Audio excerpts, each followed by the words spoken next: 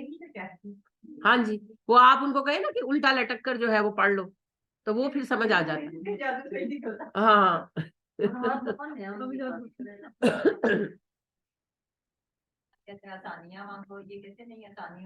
ہاں جی، آپ ان کو کہیں نا کہ آپ فلق اور ناس پڑھ لیں تو ان کو بالکل اعتبار نہیں آئے گا، مگر آپ ان کو کہیں کہ رات کو 2 بجے ننگے آسمان کے نیچے دسمبر کے مہینے میں پانی کا ٹب رکھ کے ایک ٹانگ پہ کھڑے ہو کر 101 مرتبہ پڑھو، پھر شرطیہ فلک پڑے گا. کریں گے بھی نا، اور فلک بھی پہلی دفعہ میں پڑ جائے گا. سیریسلی مذاق نہیں کر رہی، کیونکہ ہمارا ذہن بنا ہوا ہے نا کہ جب تک ہم کنویں میں الٹا لٹک کر اللہ کو نہیں پکاریں گے تب تک اللہ ہم سے راضی نہیں ہوگا. بھائی پھر اللہ تمہیں چمگادڑ پیدا کرتا، الٹا ہی لٹکانا تھا، انسان کیوں بنایا؟ اللہ کو یہ مقصود نہیں ہے، اللہ کو یہ مقصود نہیں ہے، مگر ہمیں کوئی انوکھا طریقہ چاہیے، کوئی ایسا کام جو کسی نے دنیا میں نہ کیا ہو، تو اس کی ضرورت نہیں ہے. نبی صلی اللہ علیہ وسلم پر جادو ہونے میں ایک بڑی حکمت یہ بھی تھی کہ قیامت تک کے لیے ہمارے لیے سٹینڈرڈ بن جائے کہ جادو کا علاج یہی ہے، فلق اور ناس. ادھر ادھر بھاگنے دوڑنے کی ضرورت نہیں تمہیں، صرف اس پر قائم ہو جاؤ، فلق اور ناس کو اس طرح استعمال کرو جس طرح اس کا استعمال ہونا چاہیے. اس کے بعد پھر ایک اور بڑی بات ہوئی، نبی اکرم صلی اللہ علیہ وسلم نے لبید بن عاصم کو بلوایا. آپ صلی اللہ علیہ وسلم نے پوچھا تو نے مجھ پر جادو کیا؟ کہنے لگا ہاں میں نے کیا. آپ نے کہا کیوں؟ کہنے لگا تم نے ہماری قوم کو مصیبت میں ڈالا، اس لیے اپنی قوم کی جان چھڑانے کے لیے. آپ صلی اللہ علیہ وسلم نے کہا میں نے اپنی ذات کے لیے کبھی کسی سے بدلہ نہیں لیا، تم سے بھی نہیں لوں گا، لیکن جتنا جادو تمہیں یاد ہے آج ختم، تم بھول جاؤ گے. تو اس کا دماغ خالی ہوگا. وہ جو کرنا چاہتا تھا نبی صلی اللہ علیہ وسلم کے ساتھ اس بدبخت کے ساتھ ہوا. وہ نبی صلی اللہ علیہ وسلم کو بھلا دینا چاہتا تھا علم وحی، وہ تو اللہ کا علم ہے، وہ بھلا کر دکھاؤ، وہ تو ایک لفظ آپ نہیں بھولے، ایک زیر زبر نہیں بھولے، مگر یہ جادو کا علم بھول گیا. تو یہ بہت بڑی بلیسنگ تھی. اس کو کافی یہ سب سے بڑا جادوگر تھا، یہ اس وقت سب سے بڑا جادوگر تھا. اور میں نے آپ سے پہلے بھی کہا جادو کوئی کتابی علم نہیں ہے، جادو یہ ایک دوسرے کو سکھاتے ہیں، ٹرسٹڈ ونس کو. تو جادو کا بہت بڑا حصہ تو وہیں پر ختم ہو گیا. تو آپ صلی اللہ علیہ وسلم پر آنے والی یہ آزمائش ہمیں اس مصیبتوں سے بچانے کے لیے تھی. اب ان کے پاس چھوٹے موٹے ٹوٹکے رہ گئے، اور وہ بھی اثر کب کریں گے جب اس کی رضا ہوگی. نہیں، ٹوٹکے تو شیطانی ہی ہیں، وہ بات تو پہلے ہی ہو گئی نا. میں نے بالکل یہ نہیں کہا کہ جب جو ٹوٹکے والا رحمانی ہے، رحمانی ٹوٹکے نہیں ہوتے، رحمانی تو دعائیں ہوتی ہیں. میں تو آپ سے عرض یہ کر رہی ہوں کہ نبی اکرم صلی اللہ علیہ وسلم پر جادو ہونے کی بہت ساری حکمتیں ہیں.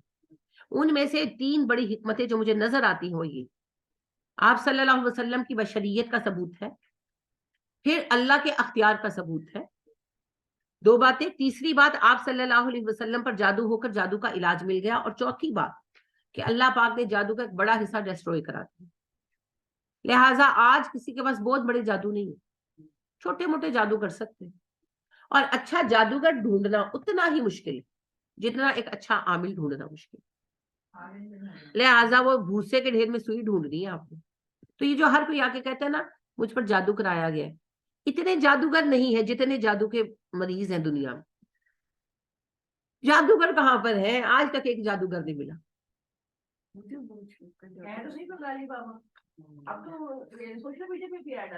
بڑے ہیں جی، لیکن سب ڈرامے باز ہیں نا، سب ڈرامے باز ہیں.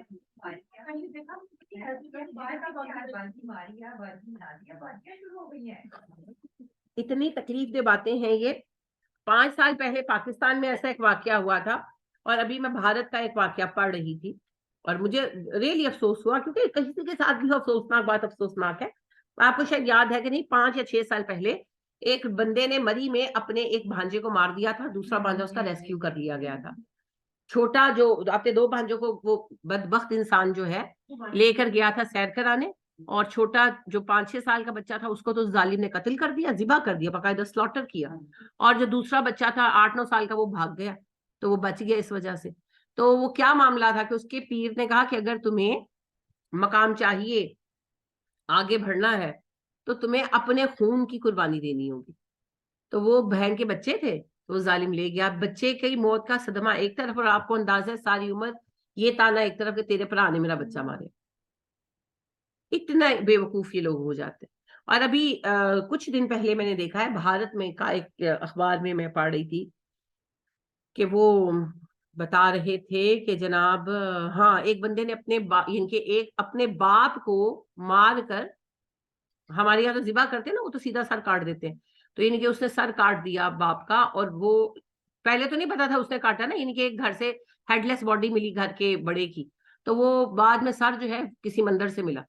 تو پھر جب پکڑا گیا سارا، تو اپنے ہی چھوٹے بیٹے نے مار دیا تھا کہ اس کو کسی بابے نے یہ کہا تھا کہ تم جب بہت مشکل میں تھا، وہ کاروبار نہیں چل رہا تھا، تو اس کو کہا کہ اپنے خون میں سے کسی کی قربانی دو، دیوی ماں پر بلی چڑھاؤ، تو دیوی ماں تمہارا مسئلہ حل کر دے گی.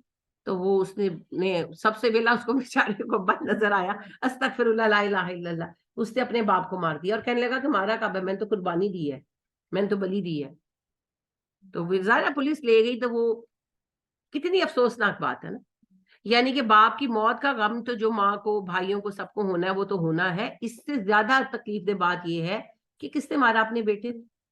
اب ماں بیٹے کا غم کرے جس کو ظاہری بات ہے سزائے موت ہوگی، کہ ماں اپنے میاں کی موت کا غم کرے، کیا کرے؟ اس ماں کی، اس عورت کی کیا کیفیت ہوگی؟ تو یہ اتنے ظالم ہو جاتے ہیں، اور یہ ایسی ایسی فضول باتیں کرتے ہیں، لوگ اتنے اندھے ہو جاتے ہیں.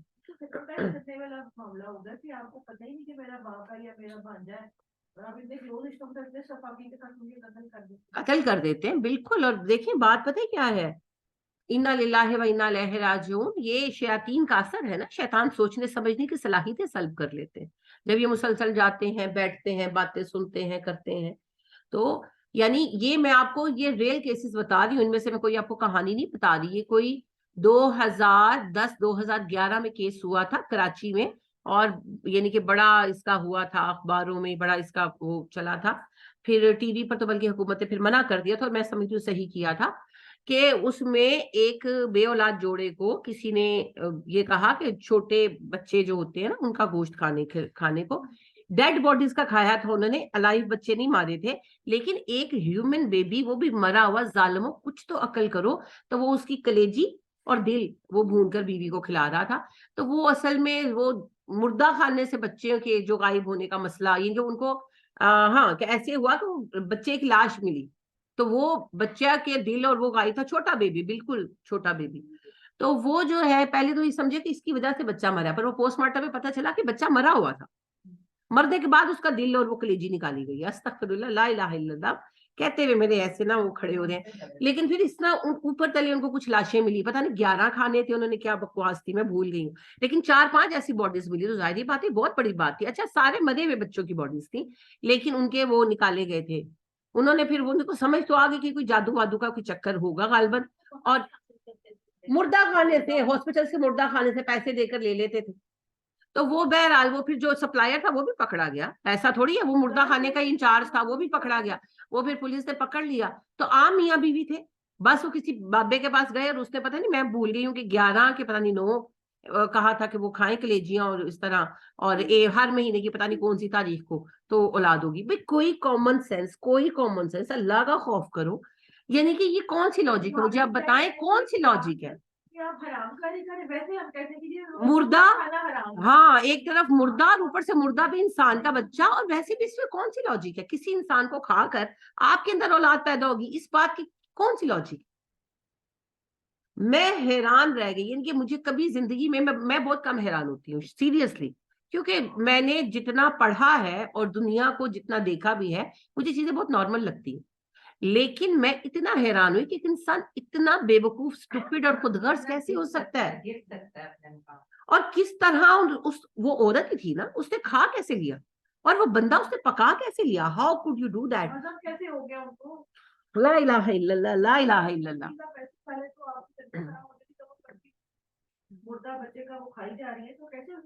بس دیکھیں یہ بھی نہیں, وہ کنٹینیوسلی, مطلب کہ وہ ونس ان منتھ کھانا تھا, ایک خاص ڈیٹ تھی, اب میں بھول گئی ہوں کہ چاند کی تھی کیا اماوس کی تھی کیا بکواس تھی. بہرحال وہ ہر مہینے ونس لینا تھا, اور مجھے یہ یاد بھی نہیں رہا کہ 9 باڈیز کا لینا تھا کہ 11 کا لینا تھا. تو وہ 4-5 میں ہی پکڑے گئے, زیادہ چل نہیں سکا, کیونکہ کیس اتنا ہاریبل تھا کہ پولیس نے فوری ایکشن لیا, اور پھر وہ کوئی کرمنل بھی نہیں تھے کہ ان کو بڑا کوئی چھپانا آتا, تو پکڑے بھی جلدی گئے. تو یعنی کہ میں کہتی ہوں عقل کہاں گئی تھی. سائنس لے لو, چھوڑ دو مذہب کو, سائنس کو لے لو. کسی کو کھانے سے کسی کی اولاد کیسے پیدا ہو سکتی ہے, سائنس کی بات کر لو.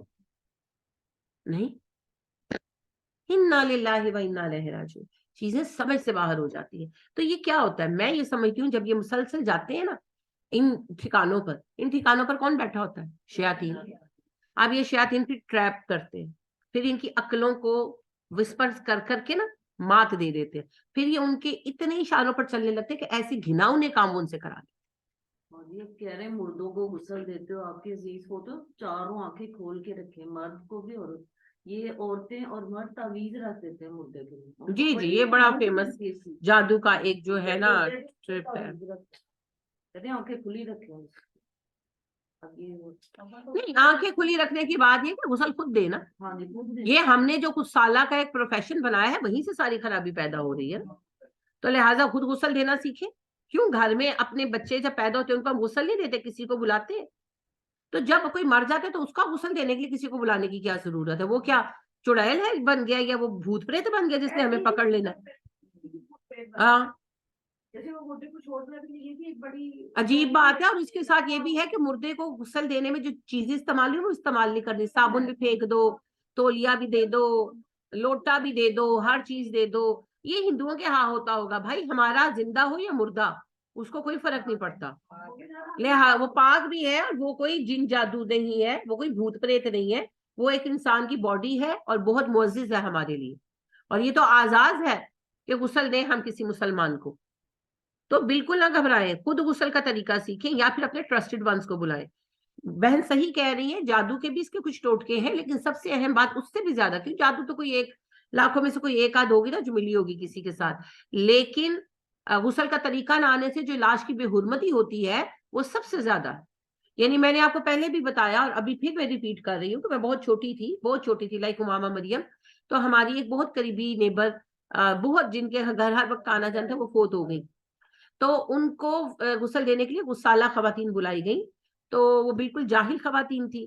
ایک تو دروازہ کھلا تھا, یعنی کہ کھلا مطلب ڈھویا ہوا تھا, مگر ہر کوئی آ جا رہا تھا, ایسے ہجوم ہی لگا ہوا تھا عورتوں کا. اور دوسری بات یعنی کہ کسی کو روک نہیں رہے تھے, تو میں بھی اپنی بہن کے پیچھے اندر چلی گئی. تو جب میں اندر گئی تو وہ منظر میری آنکھوں میں نا فریز ہوا ہے کہ پورے کپڑے اس بیچاری خاتون کے اتارے ہوئے اور ان کو ایسے نا تختے پہ ڈالا ہوا, ٹانگیں بھی اوپن ہیں, اور یو کین انڈرسٹینڈ. تو وہ ان کو اس زمانے میں لفافے آتے تھے کلیننگ کے, تو وہ لگا چکی تھی, and they were pulling her hair. تو میں تو آپ سمجھ سکتے ہیں 5-6 سال کی تھی میں, تو کچھ دیر تو میں ایسے ہی کھڑی رہ گی نا. تو میری بہن نے شی پشڈ می آؤٹ کہ باہر جا تو. مجھے 2 باتیں آج تک جو ہے نا، کتنا عرصہ وہ میری آنکھوں میں وہ منظر رہا، اور ابھی بھی میں کہہ رہی ہوں تو آنکھوں کے سامنے ہے. اتنی بے حرمتی ایک ڈیڈ باڈی کی. اتنی عورتیں، کوئی 15-20 عورتیں کھڑی ایسے دیکھ رہی ہیں، اس کی بیچارے کی باڈی ایسے نیکڈ ہے، ٹانگیں کھولی ہوئی ہیں. کیا بکواس چل رہی ہے.